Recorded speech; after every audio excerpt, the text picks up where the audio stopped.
যুদ্ধে তো যাইতেছি না, আপনাকে তো মনে হয়তো যুদ্ধে যাইতেছি, এটা এখন মনে হইতেছে, পরীক্ষা দিয়ে এসে মনে হবে এটা কেউ যাচ্ছি না, ঠিক আছে? অনেকক্ষণ পরে হাসি দেখলাম আপনাদের মুখে, ঠিক আছে? এখানে আসলে আমি এতক্ষণ বসে থেকে মনে হইতেছিল আগামী 19 তারিখ আমারই পরীক্ষা। কেন? কারণ এত ভারী ভারী কথাগুলো আপনার দরকার, কিন্তু আমার কাছে মনে হয় ভারী ভারী কথাগুলো আমাদের 300 টাকা একটু বাড়াই দিচ্ছে, তাই না? দুইটা মন্ত্র শিখে দিই আপনাদের, ঠিক আছে? মন্ত্র প্রথম যেটা, সেটা হলো আমি যা পড়ছি আমার জন্য যথেষ্ট। মুখস্থ করে রাতে বাসায় গিয়ে প্রয়োজনে 100টা লিখবেন খাতা, আমি যা পড়ছি তা আমার জন্য যথেষ্ট। আর দ্বিতীয় মন্ত্র, এটা কি পরীক্ষার হলে কাজে লাগবে, আমি যা লিখছি তাই লিখি। আমি যা লিখছি সেটাই লিখ, বন্ধুটাও দেখা দরকার নাই, আমি একাই সবকিছু ঠিকঠাক লিখে ফেলছি, ঠিক আছে? তো এইভাবে আপনাদের এখন আগামী 3 দিন কি করবেন? পড়ালেখাই তো করবেন, এটা কি বলা লাগবে আমার? ওইটা আপনারা খাওয়া দাওয়া আরো অন্যান্য কাজের মধ্যে থাকে একটু একটু করে করবেন, কিন্তু সবচেয়ে বেশি যেটা জরুরি সেটা হলো পরিবারকে একটু সময় দেন, ঠিক আছে? এই 3 দিন একটু বাসার ছোট বোন থাকলে ছোট বোন, ছোট ভাই থাকলে ছোট ভাই, বাবা মা থাকলে সবার সাথে একটু হাসি খুশি খোলামেলা কথা বলে, একটু খাওয়া দাওয়া ভালো ভালো রান্না বান্না করতে বলে, খা, এটা মনটা খুব আনন্দ, পছন্দের খাবার করে 3 দিন খান, ঠিক আছে? কি হবে? আপনি পড়া কিন্তু এখানে ভুলে যাবেন, আপনি কি এখানে যা করছেন ভুলে যাবেন? আমার তো তা মনে হয় না যে আপনি যা করছেন তা ভুলে যাবেন। আপনার আরো কি মনটা আরো সজাগ, মানে কি সতেজ হয়ে যাবে, আর নতুন করে তো ভুলেও কিছু করার চেষ্টা করবেন না, ঠিক আছে? যা বই আছে থাক, প্রয়োজন হলে এসপি পরীক্ষা করে শিখে নিবে, কিন্তু এখন আর শেখার দরকার নাই, কারণ এখন যদি শিখতে যান বরঞ্চ যা পড়েছিলেন সেটাও ভুলে যাবেন। এবার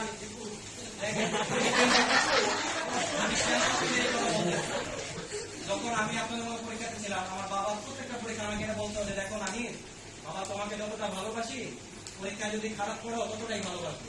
তো আমি মনে করি আপনাদের বাবা মাও এটাও বলতে চায়, কিন্তু সবাই বলে না। আমার বাবা আমাকে বলে দিত, কেন? কারণ দেখতো আমি পড়ালেখা করতাম না, এটা বলে আমাকে একটু পড়ালেখা করার কথা ইংরেজিতে বলতো, তো আমি তবুও করতাম না, ঠিক আছে? কিন্তু আমার রেজাল্ট ভালো হইতো। কেন? কারণ হইলো এখনো হয়, কারণ কি? কারণ হলো আমি ক্লাসগুলো ঠিক মতো করতাম, যা পড়তাম টিচারদের কথাগুলো শুনতাম। তো আমি তো দেখি আপনারা সবাই আমাদের কথা মনোযোগ দিয়ে শুনতেছেন, নিশ্চয়ই ক্লাসগুলো মনোযোগ দিয়ে করতেন। তো আপনাদের ভয় পাওয়ার কোনো কারণ নেই, কারণ আছে? কারণ নেই। আর এখন যেটা সবচেয়ে বড় কথা, রেজাল্ট ভালো মানে কি? কারো কাছে তো 20 ভালো, কারো কাছে তো 80 ভালো। এখন আপনি তো জানেন আপনার কাছে কোনটা ভালো, তাই না?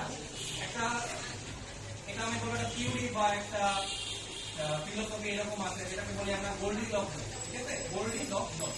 এটা কি? আপনাকে যদি আপনারা ক্রিকেট খেলতে পারেন, ছেলেরাও পারেন, মেয়েরাও হয়তো দেখছেন ক্রিকেট কিভাবে খেলতে পারেন। এটা 5 বছরের শিশুর সাথে যদি আপনাদের খেলতে পাঠানো হয়, আপনারা কতটুকু সময় মজা নিয়ে খেলবেন? 5 বছর এরপর বোর হয়ে যাবেন না? আর যদি আপনাদেরকে এখন বাকি 10,000 যাতে খেলতে পাঠানো হয়, তখন আপনি হতাশ হয়ে যাবেন। কোনোটাই আমাদের জন্য শুভকর না।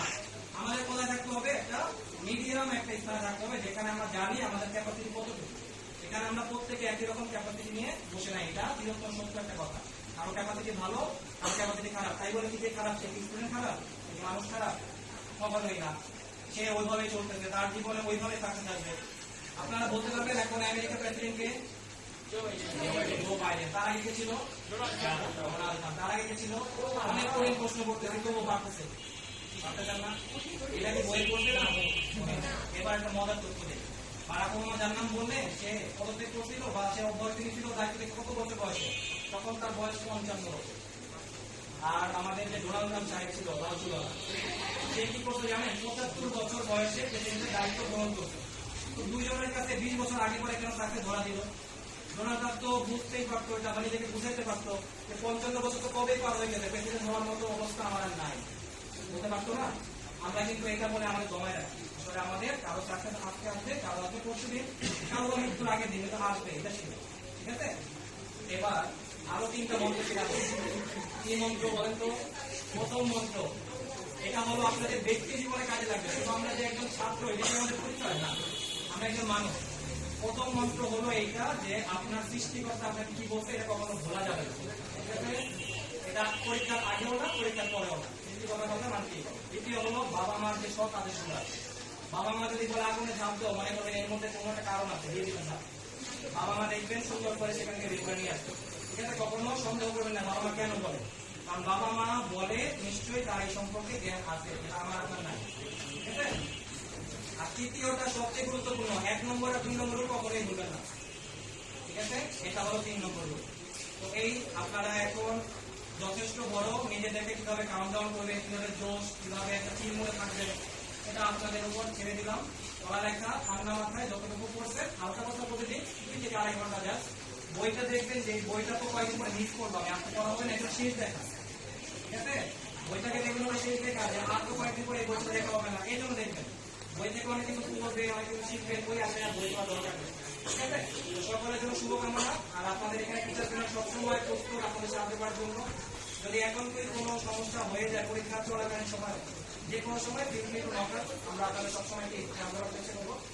এই সকলের জন্য শুভকামনা, আমাদের জন্য দোয়া করবেন আর আপনাদের জন্য